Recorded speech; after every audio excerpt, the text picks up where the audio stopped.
نحمده ونصلي على رسوله الكريم أما بعد قال رسول الله صلى الله عليه وسلم العلماء ورثة الأنبياء.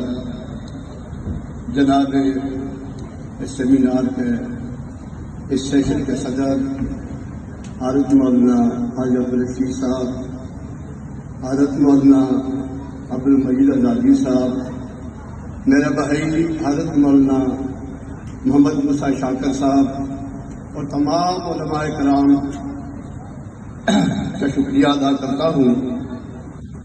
اور میں نے جو حدیث شریف پڑھی ہے، حضور صلی اللہ علیہ وسلم کا فرمان ہے کہ العلماء ورثۃ الانبیاء، علماء کرام جو ہے یہ وارث ہے انبیاء علیہ السلام کے کام کے.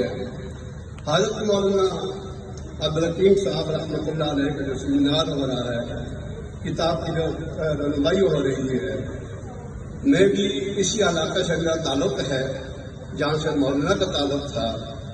اور الحمدللہ میں نے بھی جامعہ فرقانیہ سے ابتدائی کلام پاک میں حفظ کیا. قاضی عبدالمالک صاحب میرا اساتذہ میں سے ہے اور باقی اساتذہ میں الحمدللہ.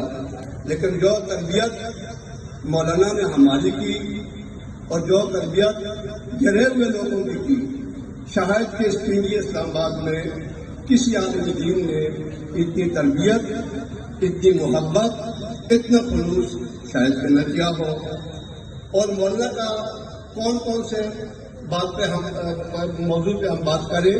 اگر سیاست پہ بات کریں تو گھنٹوں ہم بات کر سکتے ہیں، دینی معاملات پہ بات کریں تو گھنٹوں ہم بات کر سکتے ہیں، غریبوں کو اٹھانے کا اگر ہم بات کریں تو گھنٹوں ہم بات کر سکتے ہیں. لیکن اپنے بھائی حضرت مولانا محمد موسیٰ شاکر صاحب کا میں انتہائی مشکور ہوں.